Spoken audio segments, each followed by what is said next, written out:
À la une de l'actualité, le procureur de la Cour pénale internationale est arrivé en Ituri. Karim Khan annonce pour bientôt les enquêtes sur les graves violations commises par les groupes armés dans cette province sous état de siège. Il a dit lors de la rencontre avec le lieutenant général et gouverneur militaire Johnny Luboya. La population plaide pour la justice pour espérer enfin le retour d'une paix durable. Et puis lancement de la plateforme géolocalisation des établissements publics et privés sur toute l'étendue du territoire national pour Tony Mwaba, ministre de l'enseignement primaire, secondaire et technique.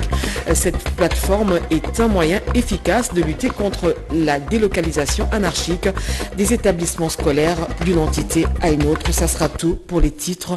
Mesdames, Messieurs, bonsoir et bienvenue aux 20h. Je le disais, accompagné d'une forte délégation avec en tête la ministre de la Justice et garde des Sceaux, le procureur de la Cour pénale internationale annonce des enquêtes sur les graves violations commises par les groupes rebelles. Karim Khan l'a dit lors de la rencontre avec le gouverneur militaire, le lieutenant général Johnny Luboya. Pour la population locale, cette arrivée est un réconfort plutôt qui va permettre que justice soit faite pour le rétablissement d'une paix durable. Reportage. Commis en Ituri contre les populations civiles ne resteront pas impunis. Leurs auteurs vont répondre de leurs actes devant les juridictions compétentes. Déclaration du procureur de la Cour pénale internationale après son échange avec le gouverneur militaire de l'Ituri, le lieutenant général Luboya Nkashima-Djouni, qui place la justice au premier plan dans la restauration de l'autorité de l'État. Karim Khan précise qu'une enquête sera ouverte incessamment pour des crimes graves qui ont été commis par les groupes armés dans cette partie du pays. Nous sommes venus pour voir comment nous pouvons ensemble travailler avec le gouvernement, la République démocratique du Congo et la MONUSCO pour chercher comment enclencher une enquête en vue de voir comment nous pouvons bloquer cette violation dont sont victimes les femmes, les jeunes filles et les mamans et même les citoyens. Donc la vie de la population iturienne, il y a de cela 20 ans et dans la terreur et nous voulons voir comment d'ici nous allons rentrer à Kinshasa pour rencontrer le président de la République et ensemble nous allons voir comment nous mettre d'accord sur comment nous allons nous y mettre en vue de stopper cette situation en province de l'Ituri. Le gouverneur militaire de l'Ituri salue cette visite. Je vous avais déjà promis. 1.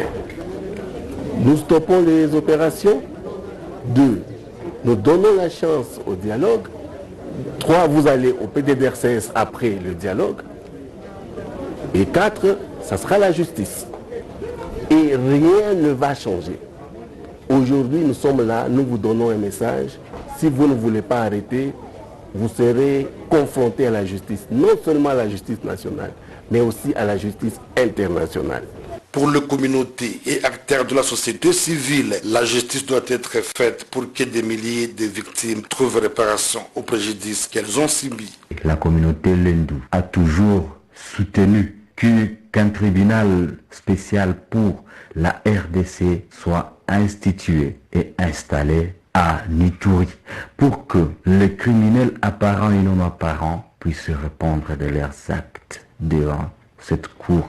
La société civile Force Vive de l'Ituri pense que son arrivée doit également mettre fin à l'impunité en RDC. Signalons que le numéro 1 de cette juridiction internationale a échangé avec les victimes de l'affaire Germain Katanga avant de visiter les stands de zone G qui bénéficient des fonds au profit des victimes. C'était en présence de la ministre d'État de la Justice Rose Mutombo et son collègue de droits humains Fabrice Pouela. Lancée par le vice-premier ministre, ministre de l'économie, la plateforme de géolocalisation des établissements publics et privés sur toute l'étendue du pays va permettre au ministère de l'enseignement primaire, secondaire et technique de numériser son secteur pour lutter contre la délocalisation anarchique des établissements scolaires d'une entité à une autre. Jean-Pierre Dolodemassou.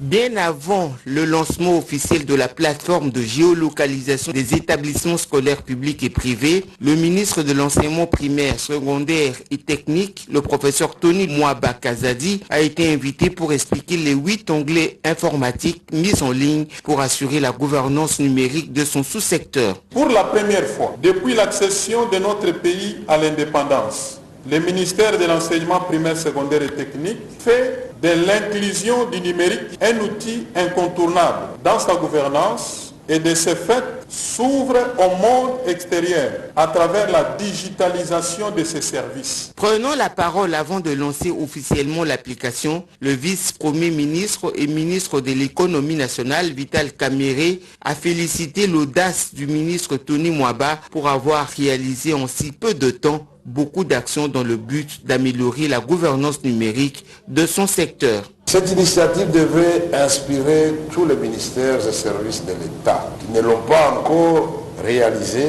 non seulement pour la bonne maîtrise de leurs effectifs, mais pour un meilleur suivi de leurs programmes et objectifs escomptés. Ceci va sans doute augmenter la performance non seulement des ministères et ses différents services, mais aussi la performance des enseignants et de tout le personnel du ministère de l'enseignement primaire, secondaire et technique. Ici est de signaler que sur place, une démonstration a été faite au plaisir de tous, car nombre de convives ont dû revoir les images de leurs écoles plusieurs décennies plus tard. Un nouvel annuaire statistique sur l'éducation, la population, l'énergie et les infrastructures dans l'espace SADC en plein chantier ici à Kinshasa.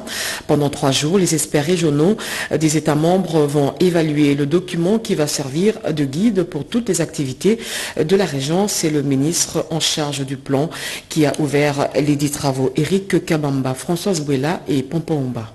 Les représentants de 16 pays membres de la SADC autour d'une table pendant 3 jours à Kinshasa pour renforcer son appareil statistique. La capitale congolaise accueille les travaux de la réunion du comité technique de la statistique de la sous-région 2023. Les experts régionaux des États membres vont ensemble examiner, discuter et valider correctement les lignes directrices et les cadres des indicateurs statistiques sectoriels. Ces statistiques couvriront le secteur de l'éducation, la santé, l'agriculture, la population, l'industrie, l'énergie et les infrastructures. Cet annuaire statistique servira désormais de boussole pour toute activité de la SADC au cours de cette année, a lâché la directrice générale adjointe de l'Institut national de statistique.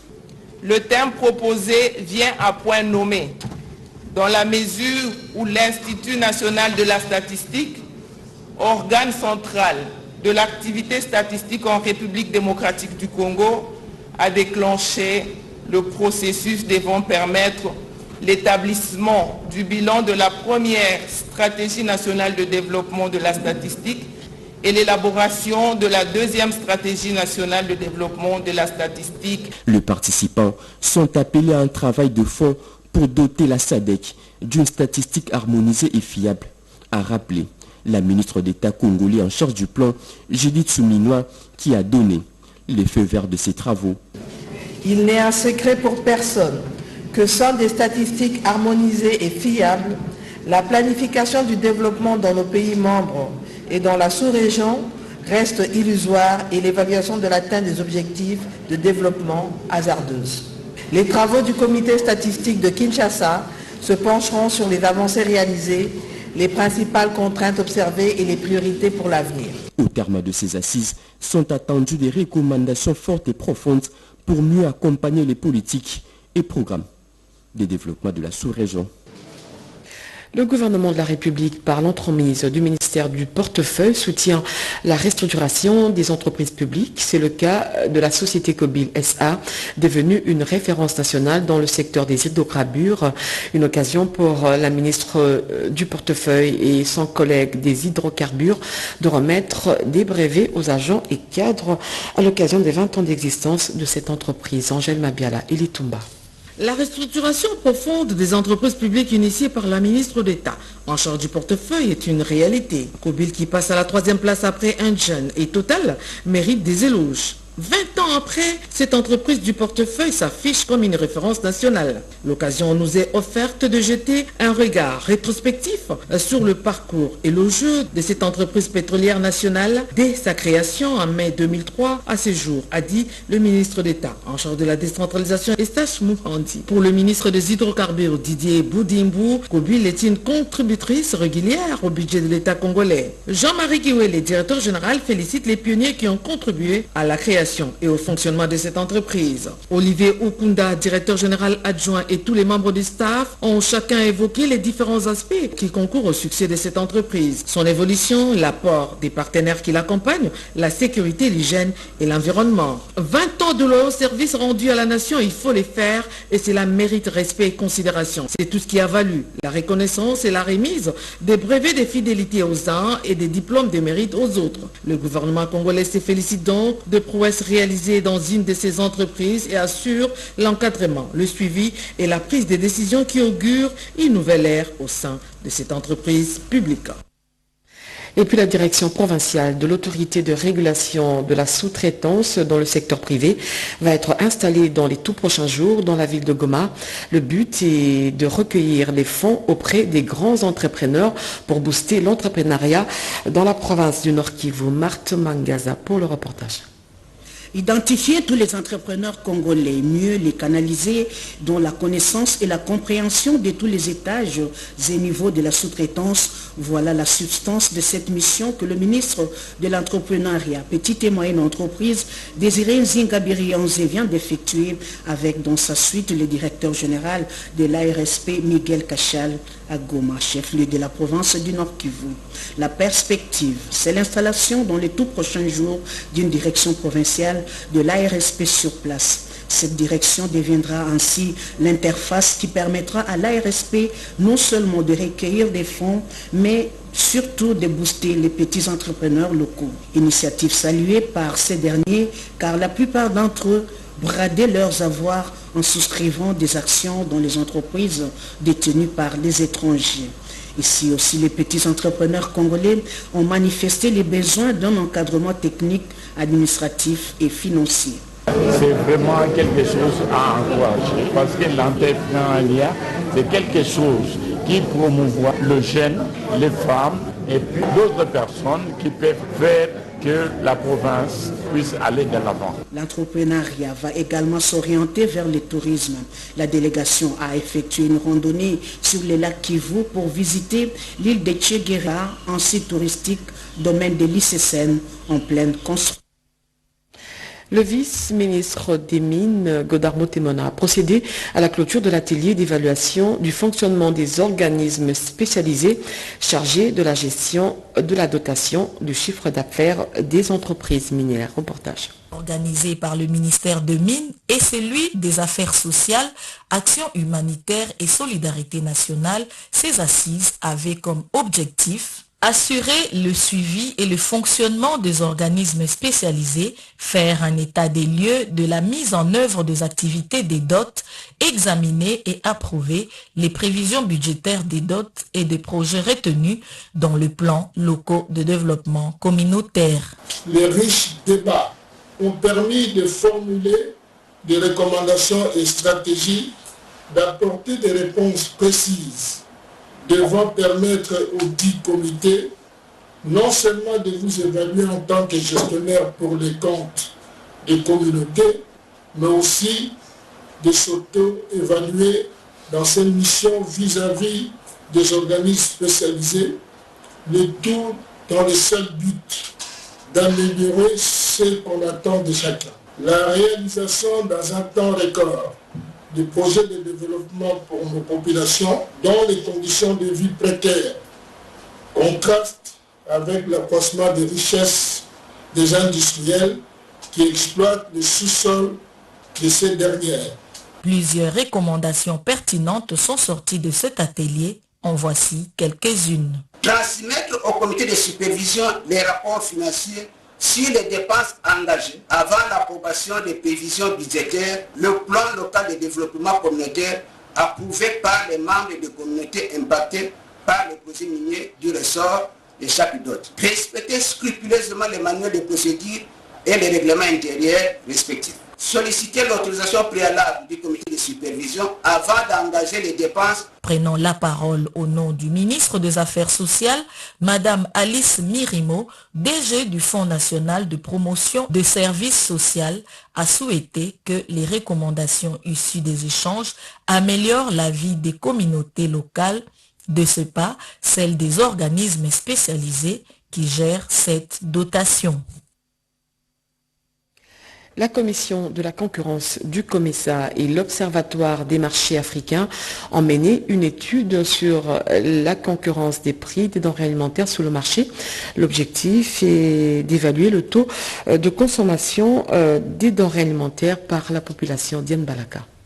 Dans le cadre d'un programme d'amélioration des marchés alimentaires dans la région de l'Afrique de l'Est et de l'Afrique australe, l'Observatoire de marchés africains, en partenariat avec la Commission de la concurrence du COMESA, ont évalué le fonctionnement des marchés pour les producteurs et les consommateurs à l'intérieur et au-delà des frontières nationales. L'objectif de cette mission est de mener les études du prix sur les marchés de quelques denrées alimentaires tels que le maïs, le soja. And we've been working very closely with them in facilitating for all the meetings that we'll be having here. Cette recherche nous permettra de bien comprendre ce qui se passe sur le marché congolais, s'il y a des problèmes de la concurrence ou non. Le coordonnateur de la Commission nationale de la concurrence, CONAC, donne l'importance de ces programmes qui va permettre de booster l'économie en RDC. La CONAC qui les facilite pour que cette étude puisse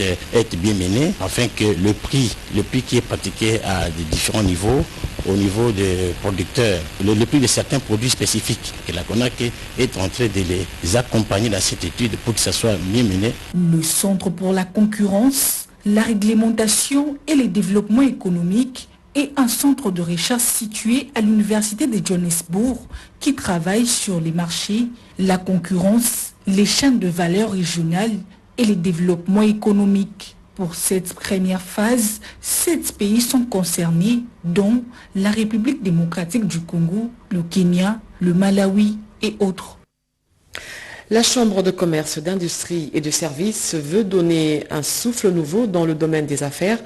Pour ce faire, son président a eu des échanges avec les membres des PME et PMEA qui exercent dans différents domaines de la société.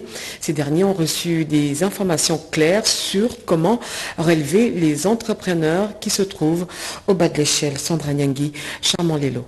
Le faible de l'entrepreneur congolais est l'absence de la culture de partage du risque. Son plus grand handicap, le difficile accès au financement auprès de banques.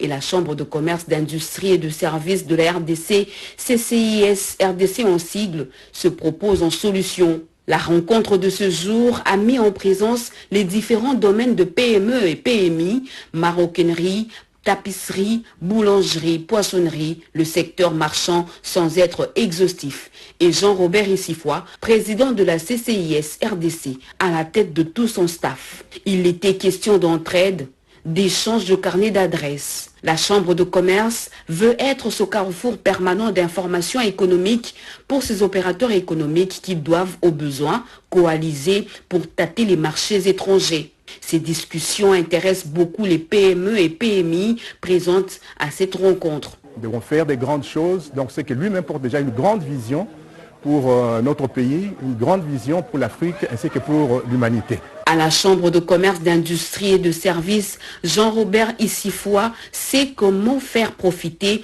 des opportunités aux entrepreneurs congolais qui adhèrent. Seul, on n'y arrivera pas. Voilà pourquoi nous avons créé la Chambre de commerce pour rassembler les Congolais entrepreneurs qui ont déjà leurs entreprises qui existent. L'approche de la démarche de la Chambre CCIS RDC est inclusive. Les contacts avec le monde des affaires internationales sont là, la force de la CCIS RDC, et les membres n'ont qu'à se montrer engagés pour tirer tout profit. Le projet d'appui au développement des micro, petites et moyennes entreprises ainsi que les services de développement ont organisé un module de formation sur la passation des marchés à l'intention des prestataires de services des entreprises. L'objectif est d'améliorer le rendement et la maîtrise des étapes de passation de marché. Keren Kankolongo pour le reportage. Le secteur de passation de marché est une véritable opportunité pour le développement de micro, petites et moyennes entreprises. À travers cette session organisée par le projet d'appui au développement des micro, petites et moyennes entreprises et le service et développement des entreprises, que les participants vont améliorer leur rendement dans la compréhension de concepts de base et maîtriser les étapes des passations de marché. La formatrice a eu les mots justes pour expliquer les bien fondés de cette formation. Ils sont au départ des producteurs des biens, des services et des services. Et ces biens et services sont destinés à un marché. Et pour pouvoir vendre, ils doivent connaître les principes des passations des marchés. Ils doivent comprendre et connaître comment ils doivent préparer leurs offres pour arriver à gagner les marchés. Au cours de cette formation, toutes les parties prenantes, participants, puissent comprendre au moins l'ABC de la passation des marchés et améliorer leur capacité dans la préparation des offres pour gagner les marchés et enfin d'assurer la croissance de leur business. Le service de développement des entreprises, en tant que composant du projet d'appui au développement des micro, petites et moyennes entreprises, a reçu la mission de renforcer les capacités des prestataires de services de développement des entreprises au travers des modules de formation. Ces prestataires sont des acteurs importants pour une économie dynamique et résiliente. Une centrale photovoltaïque va être inaugurée dans les tout prochains jours à Lufu, dans la province du Congo central. Le créateur de cette œuvre, c'est le directeur général de l'énergie Orbisolaire. Cette centrale photovoltaïque a une capacité de 1,5 MW et va produire de l'énergie à plus de 200 ménages. Jean-Richard Koualé pour le reportage. Le directeur général de l'énergie hybride solaire, Raymond Zeimana Longange, a effectué une mission au Congo central, précisément à Lufu, avec les communicateurs de l'UDPS, où a été installé le photovoltaïque en présence de l'administrateur de Songololo, Évariste Kazadimukeba. Ce photovoltaïque qui alimente les bâtiments administratifs de la direction générale de douane et axis de Lufu, ainsi que plus de 200 maisons de Songololo, compte 1,5 MW. Ayant la volonté d'accompagner la vision du président de la République, qui est de créer des millionnaires congolais, Raymond Zeimana, un fils du pays, a pris l'initiative d'installer ce photovoltaïque. Ça alimente actuellement juste la poste frontalier de Lufu, puisque c'est un projet préfinancié par mon entreprise, mais le client final c'est la DGDA à travers AUFS, que nous avions signé le contrat avec eux. C'est nous les Congolais qui l'ont installé, main d'œuvre congolais, le préfinancement congolais, tout congolais comme l'a souhaité le chef de l'État. Après cette visite, cette œuvre n'attend que son inauguration et la coupure de ruban symbolique qui sera procédée par Félix Antoine Tshisekedi Tshilombo.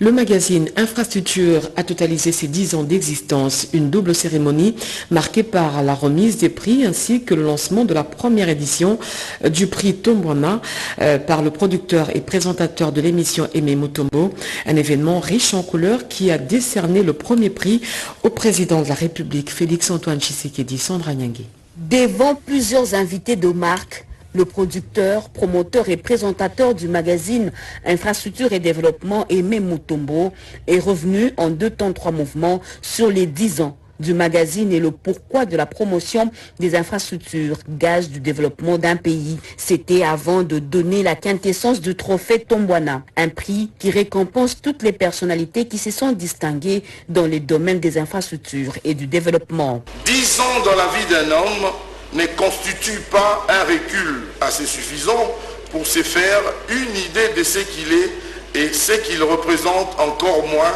dans la vie d'une nation. En un point de doute, les infrastructures sont donc vitales pour la République démocratique du Congo, aussi renforcent-elles la territoriale et facilitent la vie des citoyens à travers le Congo profond. Voilà pourquoi nous avons tenu à célébrer cet événement en les marquant d'une pierre blanche par l'institution du trophée Tombouana. Le directeur général adjoint de la RTNC, Adolphe Voto, a salué le travail professionnel et surtout de terrain que produit Aimé Mutombo. 10 ans de l'émission RDC Développement, ça ramasse la plupart des programmes du gouvernement qu'on a eu ces 10 dernières années, les 5 chantiers, les programmes de 100 jours, les programmes de 145 territoires. Les infrastructures, ils sont pour beaucoup. Et donc nous ne pourrons pas décoller sans les infrastructures.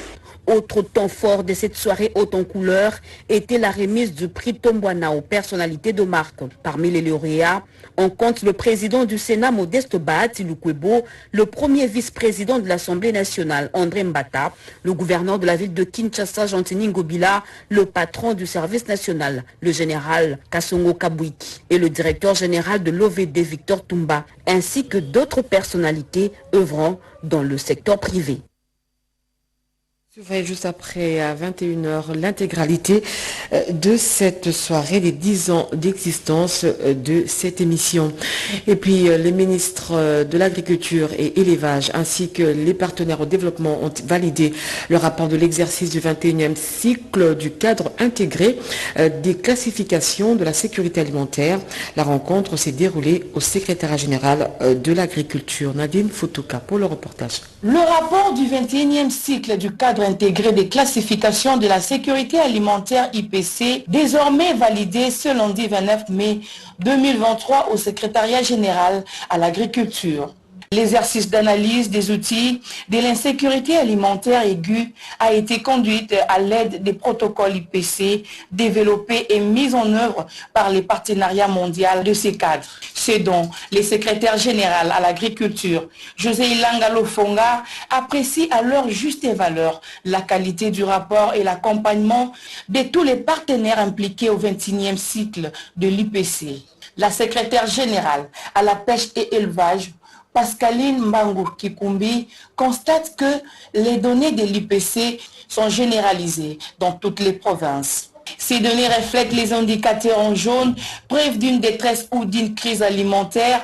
C'est ainsi que les partenaires attendent à bras ouverts la validation de ce rapport par les gouvernements pour mettre la main à la pâte contre l'insécurité alimentaire en RDC. Le représentant des FAO, Aristide Ongone Obame, note que le résultat de l'exercice du 21e cycle de l'UPC seront utilisés par le gouvernement pour le besoin de la décision, de l'appropriation et de la planification dans le cadre de la réduction de la sécurité alimentaire en RDC. Les chiffres de ces résultats ne sont qu'utilisés lorsqu'ils sont crédibles pour que les gouvernements en fassent bon usage. Selon la directrice du PAM, Natacha Nadazdine, les travaux du 21e cycle de l'IPC comblent le vide et couvrent 15% du territoire national. La fondation Denise Nyakero Tshisekedi va à la rescousse des sinistrés victimes des inondations de Calais dans la province du Sud Kivu. Ils ont reçu une assistance consistante de la part de l'épouse du chef de l'État.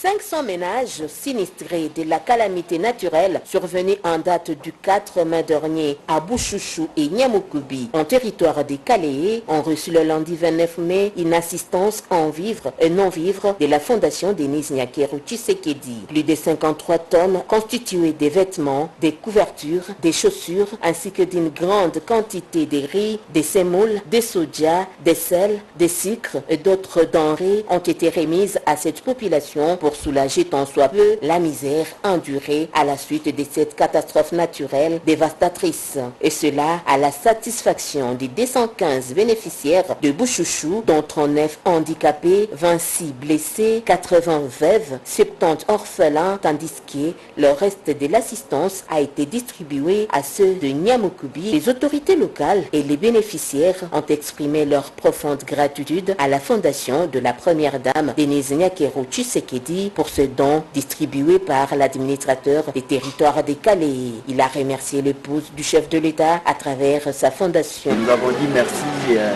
à la fondation et à la maman, première dame.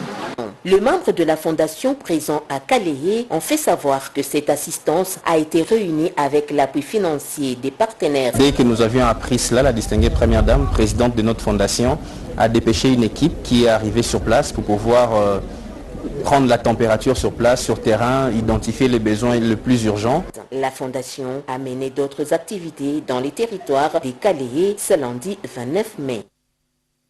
L'opposition républicaine DIPRO a organisé une marche de soutien pour soutenir le processus électoral en cours. Constant Mutamba salue le travail abattu par la CENI pour avoir enrôlé plus de 43 millions d'électeurs. Le président de la DIPRO demande à la population congolaise de ne pas céder au discours politicien, celle de boycotter les échéances électorales de 2023. Iverson Kawabwa. Des milliers de personnes dans la rue, le message est à lire sur les calicots et banderoles. Elles sont là pour joindre leur voix à celle de la dynamique progressiste révolutionnaire de l'opposition républicaine DIPRO pour traduire leur attachement et soutien au processus électoral et aux avancées enregistrées par la Commission électorale nationale indépendante, notamment l'enrôlement des électeurs et l'élaboration du fichier électoral.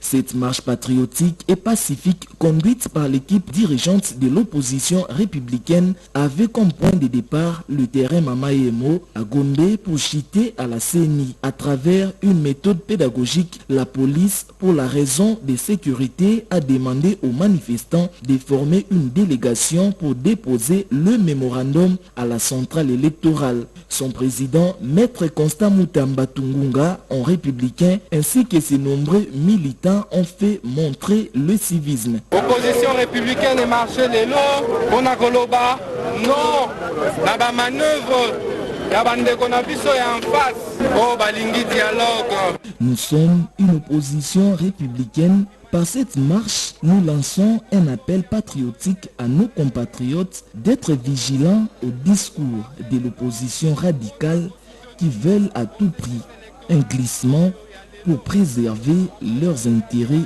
égoïstes. À ce titre-là, en outre, l'opposition républicaine a salué les prouesses de la CENI qui a enrôlé plus de 43 millions de personnes et appelle la population à ne pas céder à la distraction de l'opposition radicale qui cherche à entraver le processus électoral. Enfin, cela fait une année que le parti Alliance des Congolais progressistes, un parti membre de l'Union sacrée de la nation, existe avec comme président le gouverneur de la ville de Kinshasa. Devant plus de 100 000 personnes, Jean-Tini Ngobila a invité ses militants à soutenir les actions du président de la République pour obtenir une majorité écrasante au scrutin présidentiel de 2023. William Tunakov.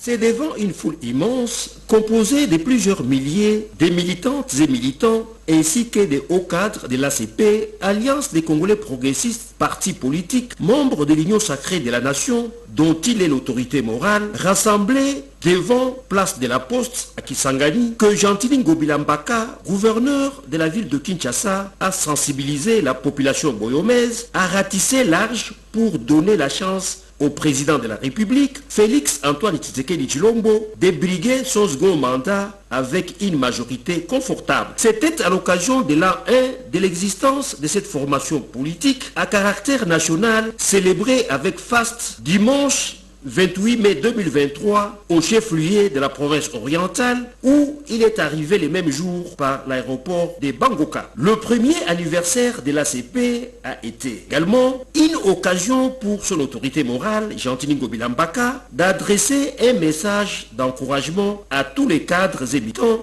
de son parti et saluer les efforts consentis depuis sa création le 28 mai 2022 à Kinshasa.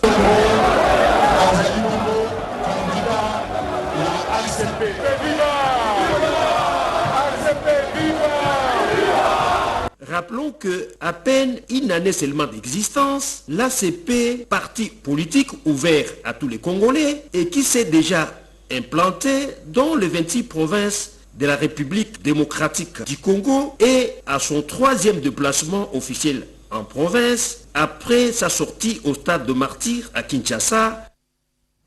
Fin de ce journal. Pour ceux qui l'ont pris en cours de diffusion, le rappel des titres.